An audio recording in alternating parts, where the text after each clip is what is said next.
9절까지 말씀으로 인간의 한계와 하나님의 은혜란 제목으로 하나님의 은혜의 말씀 나눕니다. 오늘 이 읽기는 13절까지 읽었지만 내용은 20장 1절에서 29절까지 전체의 내용으로 말씀의 은혜를 나눕니다. 20장은 좀 굉장히 중요한 장입니다. 왜냐하면 역사적 배경이 있기 때문에요. 왜냐하면 20장은 이제 출애굽한 지 이제 40년째 되는 정월이 됩니다. 여기 1절에 보면 첫째 달에 이스라엘 자손 이렇게 시작하는데요. 이 첫째 달이 언제 첫째 달이냐 하는 것 때문에 논란이 있지만 오늘 기사를 읽어보면 미리암이 죽고요. 또 아론이 죽습니다. 그래서 이 기간을 성경에 찾아보면 민수기 33장 38절에 보면 이스라엘 자손이 애굽 땅에 나온 지 40년째 5월 초하루에 아론이 죽습니다. 그러니까 이 아론의 죽음을 민수기 33장 38절이 정확히 표기를 하고 있거든요. 그러니까 이 정월은 40년째 1월 달이 되는 것이죠. 그때 미리암도 죽고 오늘 아론도 죽습니다. 근데 미리암이랑 아론의 죽음의 일시를 보면 오늘 5월 첫째 날에 그러니까 오늘 정월 1월 달에 죽었으니까 미리암과 아론의 죽은 시점 한 4개월 차이가 나는 거죠. 그러니까 미리암이 4개월 먼저 죽는 그런 역사적 배경을 살펴볼 수가 있습니다. 자, 결국 이 두 사람의 광야의 죽음은 1세대가 다 이제 끝나고 새로운 시대가 시작된다는 의미예요. 그래서 19장과 20장은 큰 갭이 있고 20장에서부터 이제 가나안 입성을 앞둔 바로 이제 마지막 세대 마무리하는 그런 시점입니다. 또 하나 우리가 생각해 볼 것은 가데스란 지명입니다. 여러분 가데스 들어봤죠? 민수기 13장에서 본 적이 있습니다. 이것은 광야 이스라엘 백성에게는 아픈 기억이 있는 것입니다. 여기서 모세는 12사람의 정탐꾼을 가나안에 보내었고 그들은 돌아와서 그 땅을 악평하고 하나님 약속을 부정하면서 우리 애굽으로 돌아가겠다 하고 반역을 일으킨 곳입니다. 그래서 하나님은 그곳에서 진노하셔서 40년 동안 광야 1세대 못 들어가겠다고 말한 그 1세대들을 가나안에 못 들어가게 하시고 광야에 다 죽게 만드시죠. 그래서 40년 뺑뺑이를 돕니다. 하루를 1년을 계산해서 40년 동안 광야를 뺑뺑이 돌게 하셔서 결국 가나안 땅에 들어가지 못하고 광야에서 죽고 1세대는 2세대들이 가나안에 들어가게 하십니다. 그러니까 그 지점이 지금 가데스예요. 그때 반역한 그 지점 가데스인데 다시 지금 37년에서 38년 동안 뺑뺑이 돌고 다시 가데스에 온 것이죠. 어떻게 보면 참 비극이죠, 여러분. 광야에 가나안의 목표를 두었지만 이들 세대는 그 한 번에 오늘 가나안 땅을 정탐하고 돌아와서 부정적인 보고로 인하여서 하나님의 약속을 믿지 아니한 죄로 인하여 그들은 가나안 땅에 들어가지 못하고 38년 동안 계속 가데스 바네아를 중심으로 뺑뺑이를 돈 것입니다. 그러고 보면 1세대는 광야가 매장지였어요. 사실 출애굽은 했지만 광야에서 그들은 죽었던 것이지요. 오늘 그 장소에 온 것입니다. 근데 여러분 비록 장소는 여전히 가데스였지만 여기서 미리암이 죽었다는 것은 말씀대로 이제 한 세대가 가고 새로운 세대가 왔음을 시사합니다. 광야 여정의 마무리와 세대 교체를 보여주고 있는 것이죠. 자, 그리고 민수기 20장은 옛 세대의 마무리, 또 새 세대의 준비를 보여주고 있어요.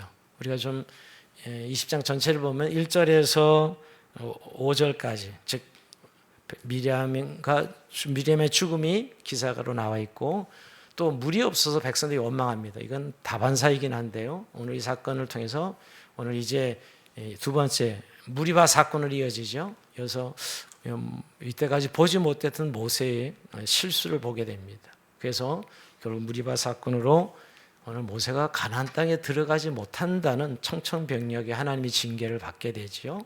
그리고 세 번째 사건이 이제 그러나 다시 출발할 때 에돔이 거절해요. 돌아가지 직진으로 가지 못하도 에돔을 거쳐가면 굉장히 빨리 갈 수 있는데 결국 그들이 거절해서 우회하게 되는 그런 기사가 14절 21절 나오고요. 마지막 22, 29절까지가 아론의 죽음이 기사로 나와 있습니다. 저는 20장 전체를 보면 우리 인생길을 생각하게 됩니다. 광야와 같은 인생길이 오늘 민수기 20장의 어떤 총천연 이 모습으로 나와 있습니다. 풍족하지도 않고 늘 결핍과 갈증을 경험하는 그들, 그래도 불평하고, 그리고 모세 같은 위대한 지도자가 실수하고, 또 에돔에게 거절당하기도 하고, 또 마지막에 죽는 이런 사건들, 이게 우리 인생의 강약길에 나타나는 모습이죠. 민수기 20장은 이런 인간의 삶의 현실을 네 가지 장면으로 결핍, 실패, 거절, 죽음, 이런 한계 속에 드러나는 하나님의 은혜와 신실하심을 또한 발견하게 할 수 있는, 즉 하나님의 은혜와 신실함은 여전히 진행되고 있는 것을 볼 수 있는 장면이 오늘 민수기 20장입니다. 어떻게 보면 우리가 가고 있는 인생길의 믿음의 명을 돌아보는 일에 이제 유익한 본문이죠. 오늘도 하나님 은혜가 좀 우리의 이 강약길을 걷는 이스라엘 백성들의 모습을 보면서 우리에게 큰 은혜가 있기를 원합니다. 자, 오늘 이 첫 번째 나타난 사건이 무리바 사건이라고 이야기하는데요. 이거 출애굽기를 좀 공부한 사람들은 금방 알죠. 출애굽기 17장에 똑같이 나오는 사건이라고 생각이 들지요. 그때도 백성들 물이 없어서 모세와 다투어 불평을 했고, 하나님께서 호렙산에 당신께서 지시하는 반석을 쳐서 물을 나오게 하여 백성을 마시게 하였습니다. 그래서 그곳 이름을 맛사라 그러기도 하고 무리바 그러기도 했지요. 하나님을 시험했다는 의미에서 맛사 그랬고, 하나님을 반역했다, 하나님께 반역했다, 하나님께 싸웠다 그래서 다툼이라는 의미로 무리바라고 이렇게 불렀습니다. 근데 오늘 이 사건이 또 한 번 재반복되고 있는 거예요.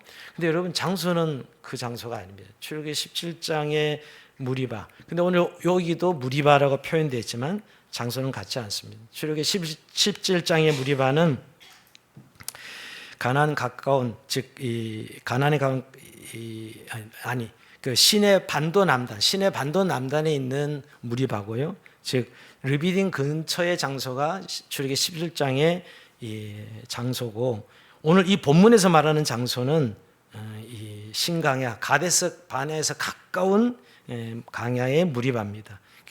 근데 왜 이름을 같이 붙였을까? 내용이 유사하기 때문에 이름을 같이 붙인 것이, 장소는 다릅니다. 마치 근데 이 사건을 보면 출애굽기 17장의 데자뷰를 보는 것 같은 그런 느낌을 가지게 되죠. 백성들은 마실 물이 없어 모세와 다투어 불평합니다. 오늘 불평하는 내용을 보면 굉장히 무섭습니다. 오늘 좀 뭐랄까요? 굉장히 그 자기 가슴 속에 있는 울분을 다 털어내는, 분노를 털어내는 그런 모습이죠. 3절 볼까요? 백성이 모세와 다투어 말하여 이르되 우리 형제들이 여호와 앞에서 죽을 때 우리도 죽었더라면 좋을 뻔하였도다. 우리가 여호와 앞에서 죽을 때 우리도 죽었으면 좋았을 뻔, 이렇게 이야기하는 거죠. 이게 아마 고라 다단의 반역 사건에 많은 죽었을 때 우리 그때 함께 죽었으면 좋았을 뻔했다, 이렇게 이야기하는 것입니다. 어떻게 보면 그저 오늘 목이 말라 지금 물이 없는 그런 결핍을 경험하고 있는 이들이 오늘 말씀에는 40년 동안 그 보낸 세월의 그런 모든 과거의 힘든 사건들을 다 담아내서 불만을 터뜨립니다. 물이 없는 걸로 시작했는데 말이에요. 자, 오늘 5절 볼까요? 너희가 어찌하여 우리를 애굽에서 나오게 하여 이 나쁜 곳을 인도하였느냐? 이곳에는 파종할 것이 없고 무화과도 없고 포도도 없고 석류도 없고 마실 물도 없도다. 사실 그들의 문제는 물이 없는 것으로 시작했는데, 시작은 말이에요. 근데 파종할 것이 없고 무화과도 없고 포도도 없고 석류도 없다고 불평합니다. 사람이 힘들고 지치면, 공고해지면 사람이 이렇게 마음속에 담아두었던 온갖 것들이 한꺼번에 다 쏟아져 나오는 것이죠. 오늘 이스라엘 백성이 이런 걸 보여주고 있는 거예요. 그래서 사실은 이렇게 조금만 힘들이 나면 가게에 그냥 진뒀던 걸 다 끄집어내는 것이죠. 그러면서 이제 터져 나오는 것입니다. 여러분, 물이 필요한 것은 당연한 필요이고 하나님도 아십니다. 문제는 현실을 실상보다 악하게 보고 과거의 모든 맺힌 것들을 가지고 나와 모세에게 쏟아붓는 태도입니다. 필요가 문제가 아니라 그들의 불신앙적 태도가 문제인 것입니다. 여러분, 우리가 살아갈 때 결핍은 늘 겪는 일상입니다. 근데 문제는 이 문제만 보고 불평과 원망하는 것이죠. 여러분, 우리가 살아가는 건 항상 문제투성이죠. 문제 없는 삶은 없습니다. 문제 없는 삶은 저 무덤에 가면 있지요. 문제 없는 삶은 없습니다. 그런데 진짜 문제는 그 문제에 파묻혀서 그 상황 속에서 짜증내고 불평하고 더 나아가서 하나님께 원망하는 것입니다. 강에서 결핍을 피할 수는 없는 현실이지만 문제는 그들의 태도였습니다. 그들은 하나님을 찾기보다 불평과 원망을 선택한 것이죠. 여러분, 신앙은 문제 없는 삶이 아닙니다. 문제 속에서 하나님을 찾아가는 삶이 신앙생활이지요. 여러분, 오히려 이런 결핍은 하나님을 의지할 기회입니다. 하나님을 찾을 수 있는 기회지 이게 불평할 수 있는 기회가 아니에요. 그리고 우리는 결핍을 경험할 때 믿음으로 하나님께 찾고 또 나아갈, 또 의지할 기회를 가지게 됩니다.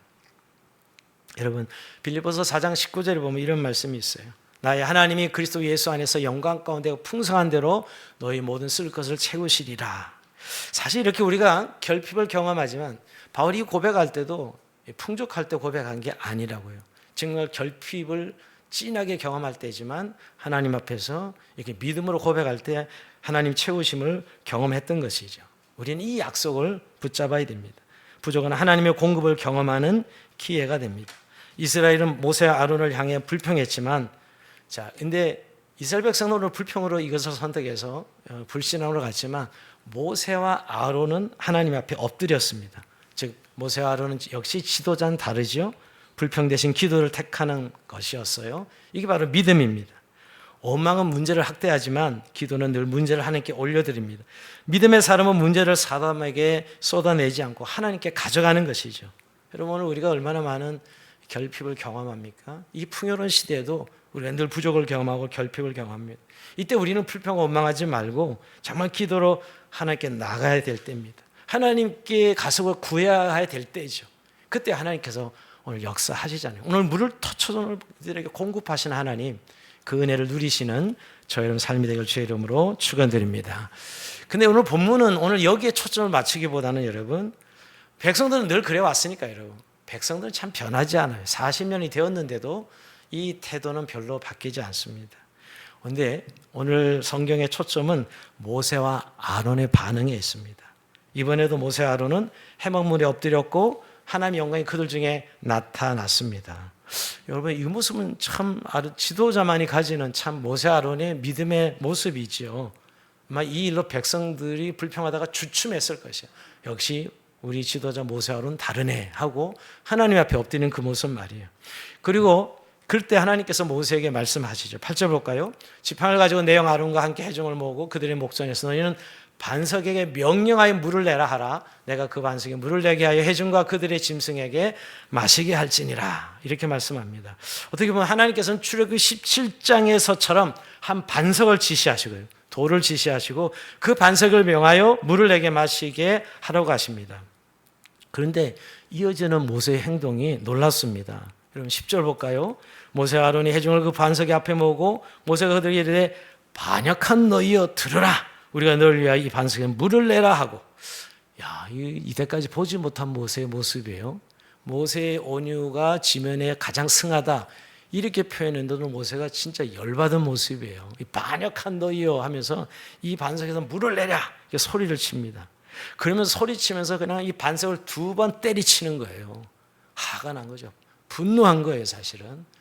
11절 볼까요? 모세가 그의 손을 들어 그의 지팡이로 반석을 2번 치니 물이 많이 솟아나므로 회중과 그들의 짐승이 마시니라. 근데 여러분, 결과는 근데 풍성한 물이 쏟아져 나왔어요. 결과는 여러분, 그냥 백성들의 물을 채워주시는 하나님 모습을 보면 문제는 해결되었습니다. 그래서 회중과 백성들이 다 마셨습니다.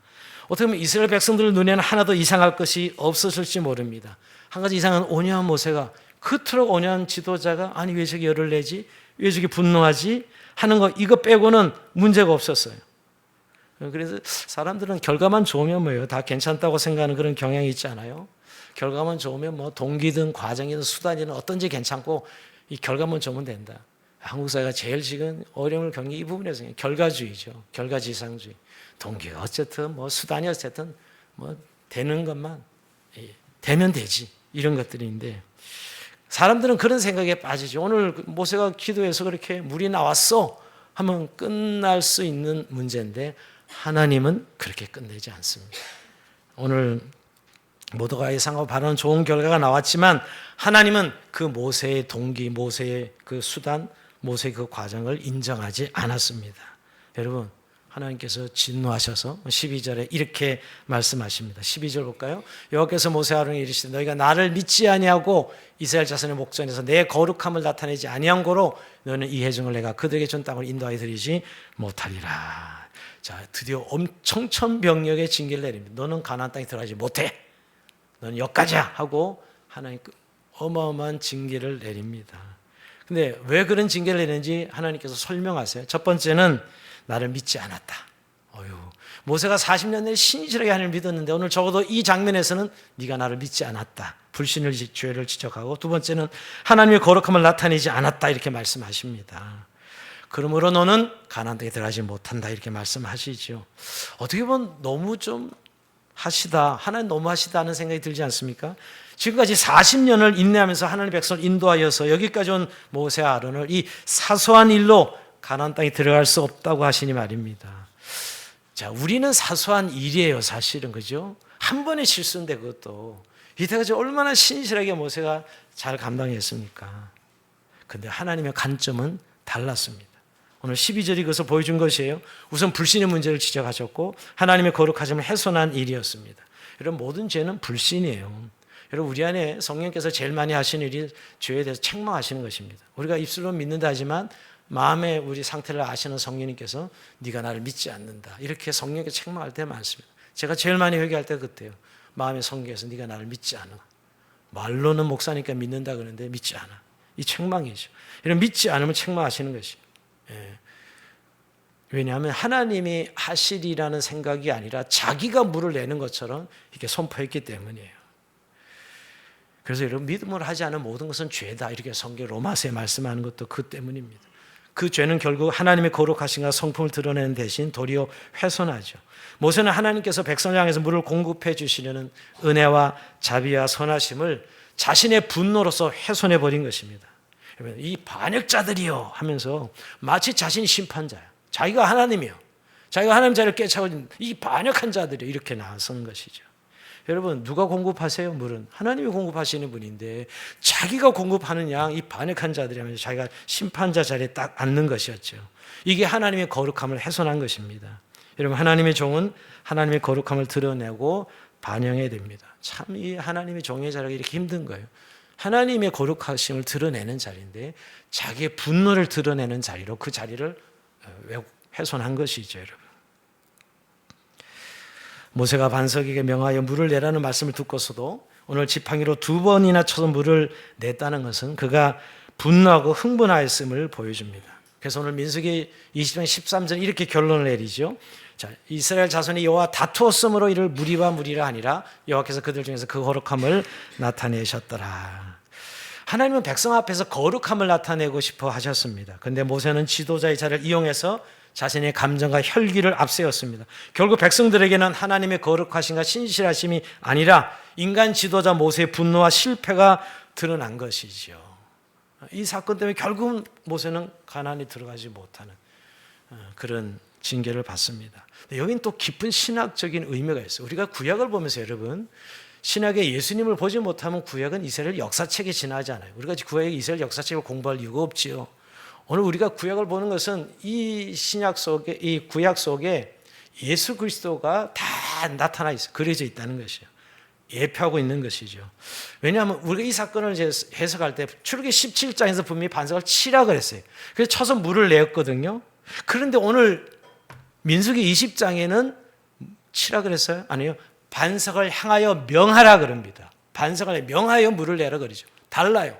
출애굽기 17장에서는 반석을 쳐서 물을 내지만 오늘 민수기 20장에서는 반석을 향하여 명하여, 즉 반석을 명하여 물을 내라라고 말씀하고 있는 거죠. 자, 여기서 우선 반석이 왜 이렇게 중요한가? 물을 내는데 반석이 바로 예수 그리스도를 가리키기 때문입니다.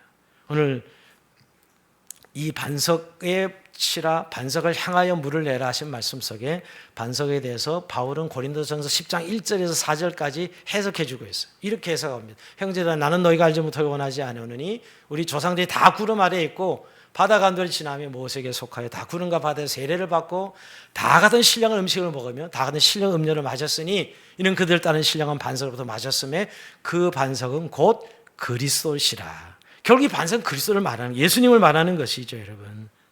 그래서 여러분, 오늘 하나님께서는 구체적으로 모세가 알아들을 수 있도록 네가 그 반석에 거기서 내 앞에 서니라 하셨던 것이에요. 그러니까 반석에 예수님이 반석에 계셨고 모세에게 반석을 치라고 하신 것이지요. 그러니까 여러분, 출애굽기 17장에 반석을 쳐서 물을 낸 것은 여러분 반석이신 그리스도의 깨어짐을 통해서 그들에게 생수를 공급해 주신 것입니다. 그죠? 이게 바로 십자가 사건이에요. 반석을 쳐서 깨어짐으로 반석의 생수가 터진 것이죠. 그래서 생수를 공급하신 것입니다. 근데 이번에는 왜 반석을 아니라 명하라 그랬을까요? 명하여 물을 내라 하셨을까요? 한 번 깨어진 반석은 이제 다시 칠 필요가 없는 거예요. 구하기만 하면 생수를 얻을 수 있는 것이지요. 예수님이 두 번 십자가에 매달려 죽으실 필요는 없었던 것입니다. 그래서 하나님께서는 처음에는 반석을 치려 했지만 이번에는 반석을 명하여 물을 내라 하신 것이죠. 즉 말씀으로만 물이 나오게 하신 것입니다. 하지만 모세는 성질을 내면서 두 번을 내리쳤으니 이것은 하나님의 뜻을 드러낸 것이 아니죠. 하나님의 거룩하심을 드러내지보다는 불신앙인 것입니다. 오히려 이 자신의 죄악을 덮는, 즉 십자가가 충분했던 것인데 여러분, 이제 더 이상 반석을 칠 필요가 없고 이제 명하여 달라기만 하면 우리가 생수가 터져나오는 것인데 자신의 분노를 못 이겨서 반석을 또 때리쳤던 것입니다. 이 자기의 의와 분노를 드러낸 것이죠. 하나님 이것에 대해서 하나님의 거룩하심을 드러냅니다. 하나님의 거룩을 드러낸 게 뭐예요? 모세를 징계하는 것이죠. 가나안 땅에 들어가지 못하게 하시죠. 물은 내게 하셨고 여러분 두 번 쳤어도 그럼 모세를 징계하는, 이게 하나님의 거룩하심을 드러낸 것입니다. 여러분, 이 문제는 단순한 행동의 문제가 아니라 복음의 그림자를, 즉 예수 그리스도를 심각하게 왜곡한 죄였습니다. 우리의 구원 오직 그리스도의 십자가와 말씀에서 나옵니다. 사람의 열심이나 분노가 아니라 하나님 말씀에 근거한 은혜로만 생수가 흘러나오는 것을 말하는 것이죠. 이 사건을 보고 많은 사람들은 너무 하나님이 가혹해라고 이렇게 말하기도 합니다. 그러나 성경은 이 사건이 하나님의 거룩하심과 신실하심을 드러내지 못한 불신앙의 죄라고 진단합니다. 그러고 보면 참 지도자가 쉽지 않습니다. 지도자에게 더 엄격한 기준을 가지고 계시는 것이죠. 저도 구약시대의 이 모세의 이 위치는 하나님 대리자로 서 있었는데 그의 말과 행동 곧 하나님의 뜻으로 이해되었던 그 시대의 말이요, 자신의 분노에 못 이겨 불신앙을 드러냈을 때 하나님은 엄격히 징계하셨던 것입니다. 여러분, 근데 모세 개인에게 내린 징계이지만 하나님 나라 전체를 위해서는 하나님의 영광을 지키는 공의로운 하나님의 심판이에요. 이게 하나님의 거룩함을 드러내는 방식이라고요. 우리가 성경을 참 우리의 관점에서 보지 마시고 이게 하나님을 드러내는 공의로운 방식이지요. 근데 여러분, 모세가 가나안에 들어가지 못했지만 버림을 받은 건 아니지요. 우리가 이 부분도 잘 이해돼요. 모세는 여전히 하나님 친구였고요. 또 당장 죽지는 않습니다. 이제 마지막 느보산에 마지막 이제 가나안 땅을 바라보면서 거기서 끝을 맺지만 여전히 또 인도자로 끝까지 인도하지요, 여러분. 그리고 우리가 변화산상에서 예수님이 나타났을 때 모세도 나타났다는 것은 모세의 위치가 어떤 위치인 것을 우리가 알게 됩니다. 그러나 적어도 그 모세의 실수에 대해서 하나님의 거룩하심을 분명히 드러낸 것이죠. 저는 이 말씀 묵상하면서 요즘 지도자들이 잘 목회를 하다 사역을 하다가 한순간의 실수로 그냥 끝을 내는 그런 지도자들이 종종 뉴스에 나옵니다. 참 그렇습니다. 평생 잘 신실하게 했어도 한 번의 실수가 결국 그의 목회의 생명을 끝을 내는 그런 일들을 보고 있지 않습니까? 어떻게 보면 참 너무 가혹하다, 너무 좀 심하다 할지 모르지만 하나님의 거룩하심을 드러내는 것이죠. 네, 여러분, 지도자만 그렇습니까? 아닙니다. 우리도 마찬가지죠. 한순간 무너집니다. 사실 저는 이런 일들을 보면 내 생각, 내 감정에 막 이렇게 몰두해 있으면, 함몰되어 있으면 내 이익에 요 순간 실수하는 거거든요. 이게 사실 사소한 실수지만 이 한 번의 실수가 우리의 신앙의 인생길에 이렇게 무너지게 하는 불신앙의 죄를 짓게 한다는 사실을 기억하시고 한순간도 깨어서 늘 승리하는 저희 여러분 삶이 되길 주의 이름으로 축원드립니다. 자, 이제 세 번째 에돔의 영토를 우회하는 사건입니다. 이 에돔의 거절, 우리가 14절 21절의 말씀인데 이런 일이 일어났음에도 하나님 백성은 약속의 땅으로 전진해야 되고 모세는 여전히 하나님 백성 인도하는 책임을 감당해야 합니다. 자, 오늘 모세는 에돔의 영토 안으로 뻗어 있는 왕의 큰 길을 통과하게 되면 하나님께 주시는 가나안 땅으로 바로 들어갈 수 있어서 에돔 왕에게 이제 요청합니다. 이 나라를 지나갈 수 있게 해달라고, 조용히 지나갈 테니까 지나가게 해달라고 이야기합니다. 근데 에돔 왕이 거절하죠. 자, 여기서 제가 지도를 폈는데요. 이 지도를 보면 이 초록색 길로 가기를 원했던 거예요. 지금 가데스 바네가 여기죠. 이 맨 여러분이 보면 제 좌측에 여기서 초록색 가면 얼마나 가까워요. 근데 이 에돔이 거절해서 밑으로 쭉 돌아가야 돼요. 여긴 길이 없거든요. 길을 가려면 밑으로 돌아서 저 우로 돌아. 이 빨간색이 이스라엘 백성 갔던 길이에요. 이거 한 3배, 2배 넘습니다, 사실은. 그러니 모세는 여기 정중하게 외교문서를 작성해 꼭 지나가게 해 주십시오. 꼭 지나가게 해달라고. 근데 에돔이 거절하죠. 근데 사실 에돔이 어떤 나라입니까, 여러분? 에돔은 형제 나라예요, 사실은. 여러분, 야곱의 후손이고 이스라엘 백성들은 오늘 이 에서 야곱의 형인데 사실은 어떻게 보면 형제국인데도 허락을 안 하는 것이었어요. 이때 저 같으면 야, 우리가 200만이다 한번 밀어붙여 하고 갈 수 있었는데 모세는 그렇지 않았어요. 하나님께서 우리를 우회하게 하시는구나. 이 거절을 당했을 때 이 거절을 우리가 얼마나 분노합니까, 사실은. 그런데 모세는 돌아갑니다. 자, 21절 볼까요? 에돔 왕이 이같이 이스라엘이 그의 영토를 지나감을 용납하지 아니하므로 이스라엘이 그들에게 돌이키니라. 지름길을 놔두고 한참 돌아가는 것이죠. 이럴 때 우리가 좀 낙심이 와요, 그죠? 낙심이 옵니다. 근데 여러분, 우리가 인생 살아가면서 세상은 하나님 백성을 환영하지 않습니다. 이스라엘 백성들이 하나님 백성인데 꼭 좀 지나가면 그냥 아무 패 끼치지 않고 지나만 가겠다 그런데도 안 돼! 이랬거든요. 미워하는 거예요. 미워하는 거예요. 우리가 세상이 교회와 성도들을 좋아하지 않습니다. 미워하죠, 여러분. 그래서 결국 거절을 당합니다. 그래서 세상은 환영이 아니라 저항과 거절을 동반하는 이 신앙의 길이라는 게 그렇지요. 그러나 여러분, 그 거절을 대고 우회하지만 그거 역시도 하나님이 인도하시는 사실을 기억하시기 바랍니다. 여러분, 에돔이 길을 거절한 것은 단순한 민족 간의 갈등이 아니라 사실은 하나님이 새로운 길을 여시는 하나님의 섭리가 이게 담겨져 있습니다. 우리가 인생 살다가 딱 인생이 딱 막히면 말이에요. 끝났다 이런 생각이 들 때가 많은데 여러분, 아닙니다. 오늘 적어도 오늘 이스라엘 백성들에게 오늘 이 에돔의 거절은 같이 실패처럼 느껴지죠. 아니 이 앞에 눈앞에 이 길로 가야 되는데 이 돌아가라고? 이건 말도 안 돼. 하지만 오늘 이 돌아가는 길이 하나님이 그들을 인도하시는 길이었어요. 돌아가는 길은 더 시간이 많이 들고 힘도 더 들지만 그 과정에서 하나님이 이들을 다듬고 훈련시키시는 시간이었어요. 우리는 잘 일이 안 되고 힘들고 우회할 때 우리 그 섭리를 잘 이해하지는 못하지만 역시 하나님이 그 뜻을 이루어가는 섭리적 손길이라는 하나님이 인도하심의 길이라는 사실을 기억해야 됩니다. 여러분, 우리는 늘 이 한 번의 실패에 굉장히 초점을 맞추는 분들이 있는데 여러분, 우리가 진짜 실패한 사람 한 번의 실패를 영원한 실패로 맞이하는 사람들이고요.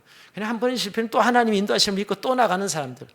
여러분, 우리가 수많은 시행착오를 겪으면서 우리가 실력이 향상되고 성장한 것과 마찬가지로 여러분, 하나님의 우회시키는 것은 이스라엘에게 믿음과 인내를 배우게 하는 시간이었습니다. 여러분, 너무 막힌 것 때문에 너무 힘들어하지 마십시오. 여전히 하나님이 여러분들 우회하지만 인도하고 계시다는 것. 그러나 여러분, 길은 돌아갈지라도 목적지는 변함이 없습니다. 여러분, 이렇게 돌아가게 하시지만 목적지는 변함이 없습니다. 하나님은 반드시 약속하신 가나안으로 이스라엘을 인도하셨습니다. 우리의 인생도 돌아가는 것 같아도 하나님은 결국 약속의 자리로 우리를 이끌어 가신 사실을 믿으시기 바랍니다. 우리 인생에 좀 막혀 있어요, 여러분 지금. 그럼 이런 그 닫힌 문이 결국 돌아가는 것 같지만 실패한 것 같지만 열린 문이 되어서 여러분들 인도하실 줄로 믿습니다. 이 믿음을 가지고 승리할 수 있기를 주의 이름으로 축원드립니다. 마지막 이제 아론의 죽음인데요. 22절, 29절 보면 자, 이스라엘 가데스를 따라 호르산에 이르렀을 때 하나님께서 아론을 데려가 버립니다. 이게 무리바 사건의 결과예요. 늙어서 죽었다가 모세도 그렇고 여러분, 이 모세, 아론, 미리암 다 늙어 죽었다 표현이 없어요. 사실은 데려가신 거예요. 그러니까 죽음을 너무 노아의 결과로만 보는데 하나님을 데려가는 방법이 노아겠죠. 근데 여러분, 이 모세가 죽을 때 기력이 새하지 않냐고 눈이 총했었어요. 그렇게 보면 오늘 이 결과였던 것이죠. 24절이 그걸 말씀하고 있습니다. 아론은 그 조상들에게 돌아가고 내가 이스라엘 자손이 준 땅에 들어가지 못하리니 이는 너희가 무리바 무리에서 내 말을 거역한 까닭이라. 그러니까 오늘 이 죄의 결과가 오늘 아론에게도 마찬가지로 임한 것이죠. 그래서 하나님께서는 첫 대제사장 아론을 불러가실 때 오늘 모세에게 아론과 그 아들 엘르앗을 데리고 산으로 올라가 아론의 옷을 엘르앗에게 입히라고 이야기합니다. 자, 25절, 26절 그 말씀이에요. 자, 데리고 올라와서 아론이 그 산에서 죽어요. 죽으면 그 옷을 벗겨서 다시 아들 엘르앗을 대제사장직을 이어주게 해라. 이렇게 말씀하고 있죠. 여러분, 아론은 그 산에서 죽고 모세는 새로운 대제사장 엘르앗을만을 데리고 산을 내려옵니다. 그리고 모든 이스라엘 자손은 대제사장 아론의 죽음을 한 달 동안 애도하죠. 이렇게 해서 하나님께서 과거에 가데스 광야에서 말씀하신 대로 1세대가 광야에서 다 죽게 만드십니다. 자, 그러면서 결국 여러분 오늘 대제사장직을 아론에서 엘르앗으로 이어가게 되죠. 한 세대가 마치고 한 세대가 합니다. 우리의 삶은 여러분, 우리가 좀 크게 봅시다. 늘 우리 세대에 살고 우리 세대 또 다른 세대가 이어집니다. 저는 우리 부모 세대가 모두 중심의 세대인 전문자로 살는데 어느덧 제가 이제 그 세대의 자리를 차지하게 됐고 다음 세대를 보는 그런 시기에 인생을 살아가고 있습니다. 여러분, 결국 한 세대는 마치고 또 다음 세대는 또 이어갑니다. 여러분, 이 불순종한 지도자의 한계를 보면서 여러분 이렇게 제안하신 하나님의 모습을 보잖아요. 근데 결국은 또 새로운 세대의 리더를 일으키셔서 이어가시는 하나님 역사를 보게 됩니다. 여러분, 하나님의 종은 떠났지만 여전히 하나님의 사역은 계승되고 있습니다. 모세 아론이 떠났지만 하나님의 사명은 계속되고 있어요. 여러분, 이스라엘 백성들의 이 지도자, 위대한 지도자는 오늘 떠나갔지만 하나님의 언약이 끊어지지 않았습니다. 여전히 그 언약은 세대로 계승되고 있는 것을 보게 됩니다. 여러분, 우리 생각 참 유한합니다.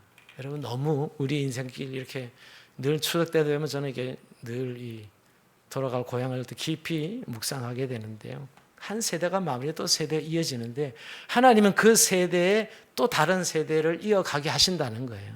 우리가 다음 세대 문제를 담으면 늘 좀 마음이 굉장히 이렇게 무겁고 아픕니다. 저는 요즘. 그렇지만 염려하지 마시고요. 오히려 다음 세대를 격려해주고 우리가 믿음으로 믿어줘서 세워가는 것. 그게 하나님의 역사인 것을 보게 됩니다. 하나님의 언약이 끊어진 적이 없기 때문이죠. 하나님의 은혜는 끊어진 적이 없습니다. 그래서 한 선교사님은 그랬어요. 내가 죽어도 복음은 살아있고 또 다른 이들이 그 사역을 이어갈 것이다. 늘 선교사가 선교지를 떠날 때 자신이 죽음을 맞이할 때 그 선교지를 생각하지만 이제 끊어지나 할지 모르지만 여전히 또 다음 세대가 이어갑니다. 이게 하나님의 역사지요. 그러게 여러분, 우리가 너무 다음 세대의 염려와 걱정이 아니라 신뢰하고 격려하고 우리가 한 세대 역할을 감당하고 주 앞에 갈 수 있기를 주의 이름으로 축복합니다. 오늘 이 말씀을 정리하면서 여러분, 오늘 이 민수기 20장의 반석에서 물을 낸 사건은 그리스도만이 우리의 생수이며 소망이라는 사실을 우리가 말씀하고 있습니다. 여러분, 오늘 반석에서 물이 나온다는 것, 생수가 나온다는 것은 결국 예수 그리스도가 우리의 유일한 소망이심을 말씀해 주는 사건이요. 그리고 즉 예수 그리스도의 복음으로 충분하다는 거예요. 여러분, 반석을 한번 쳤을 때 십자가의 죽음을 말하는 거거든요. 예수님의 죽으심으로 우리의 모든 죄악이 사하심 받기에 충분했다는 것이에요. 그 어떤 것도 추가될 필요가 없습니다. 다시 반석을 칠 필요가 없는 거예요. 모세가 성질을 부리고 스스로 백성의 심판자가 됨으로써 하나님의 복음의 충분성을 신뢰하지 않았던 거죠. 또 쳐야만 될 것처럼 하나님의 명하여 물을 내라 했는데 말이에요. 그것은 복음의 충분함을 말씀하고 있는 거예요. 그런데 그는 절제되지 않아서 하나님의 의를 분노함으로 하나님의 의를 이루지 못하고 자기의 의를 드러냈지요. 여기 인간의 한계입니다. 참 여러분, 모세처럼 위대한 지도자가 어디 있어요? 그렇잖아요. 모세처럼 위대한 지도요. 그럼에도 불구하고 그는 인간이었어요. 여러분, 너무 인간에게 기대 걸지 마시기 바랍니다. 너무 인간에게 기대 걸다가 늘 실망하고 낙담하지 마시고. 그렇죠? 인간은 다 연약하고 죄인들입니다. 의인은 없나니 하나도 없고 또 모든 사람이 죄를 범하였어요. 하나님 영광에 이르지 못한다고 했습니다. 결국 여러분, 인생은 결국 이렇게 실패와 죄를 반복하는 것이 인생의 모습입니다. 그런데 그래서 우리에게 예수 그리스도를 주신 것이에요. 그리스도를 소망하게 살도록 만드는 것이죠. 이름에도 불구하고 모세의 실수에도 불구하고 우리를 하늘 본향으로 온전하게 인도하실 수 있는 분은 오직 예수님이라는 사실을 말씀하고 있는 것입니다. 그리스도께서 십자가에서 우리의 구속을 온전히 이루셨고 사람의 몸을 입고 사시는 동안 율법을 온전히 지키심으로 우리의 의가 되셨어요. 그래서 여러분, 우리가 늘 지도자의 연약함을 보면서 실망하고 교회를 떠나는 사람도 있고요. 그 사람들의 모습 때문에. 그러나 요즘은 우리의 기대와 소망은 오직 예수 그리스도죠. 그 반석의 물을 내게 생수를 마시게 하고 영생수를 주시는 분은, 영생을 주시는 분은 바로 예수 그리스도라는 거죠. 그분으로 충분합니다. 그래서 우리는 그의 소망 안에서 위로를 얻습니다. 우리가 예수 그리스도는 하나님으로부터 나와서 우리에게 지혜와 의로움과 거룩함과 구속함이 되시고, 그래서 우리는 그리스도만을 자랑하고 그만 바라보며 나가는 것이죠. 여러분, 우리가 신앙생활에 참 예수님이 우리의 소망이라는 사실을 알면서도 예수님에게 집중하지 못하고 다른 환경과 현실을 믿고 살아가는, 오히려 현실을 믿는 현실주의자들이 교회 안에 너무 많습니다. 오직 그리스도의 소망을 붙들고 오늘도 승리하는 저 여러분 삶이 되길 주의 이름으로 축원드립니다. 민수기 20장은 인간의 결핍, 실패, 막힌 죽음으로 가득 차 있습니다. 그러나 그 모든 장면의 이면에는 하나님의 공급, 하나님의 교훈, 하나님의 인도하심, 하나님의 언약의 신실하심이 담겨져 있습니다. 인간은 한계투성이지만 존재이지만 하나님은 한계 속에서 여전히 은혜를 드러내시고 우리를 은혜로 인도하십니다. 결핍 속에서 하나님 채우셨지요. 실수 속에서도, 이 모세의 실패 속에서도 하나님은 교훈을 주시고, 또 막힘 속에서도 거절당에 막힌 하나님은 인도하셨고, 죽음 속에서 여전히 하나님은 일하시는 분이셨습니다. 그러므로 여러분, 걷는 강야의 여정 속에 길이 막히고 돌아가고 때로는 실패한다 할지라도 그 모든 길은 하나님의 은혜의 길임을 잊지 맙시다. 하나님의 은혜의 길인 것이에요. 여전히 하나님 우리의 반석이시고 우리를 끝까지 약속의 땅으로 인도하시는 분이십니다. 이제 오늘 추석 명절 시작되는 날인데요. 사실 우리가 추석에 오히려 더 힘들어하는 분들 봅니다. 추석 없앴으면 좋겠다고. 내가 예전에 그 말 들을 때 되게 마음이 찡했는데요. 사실은 알지 무슨 의미인지. 더 뭐 돈도 많이 더 들어가고, 또 뭐 가족 간에 만나도 그렇고, 뭐 여러 가지 이런 일들을 겪은 것을 알고 있는데요.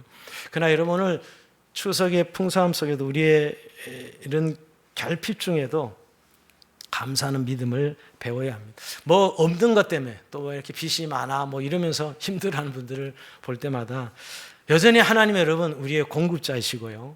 우리가 지금 이렇게 그래도 풍성한 삶을 누리는 것은 지금까지 우리를 인도하신 하나님의 은혜의 증거라고 생각합니다. 그러기에 여러분 우리가 감사로 추석을 맞이할 수 있기를 바랍니다.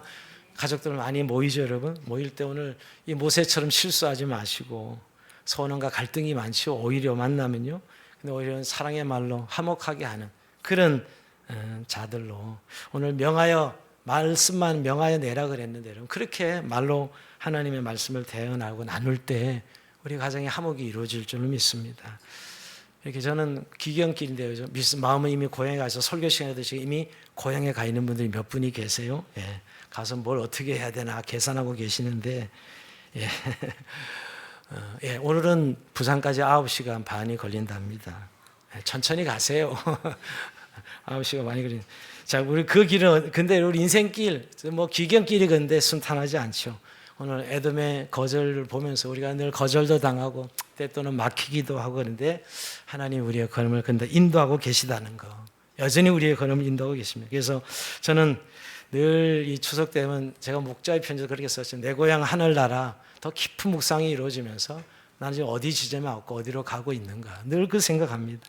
좀 이런 추석 명절이 더 하나님께 가까이 나아가는 그런 걸음이 되었으면 좋겠습니다. 그리고 여러분 뭐 막혀도 즐겁게 기쁘게 또 고향에 도착할 수 있기를 바랍니다.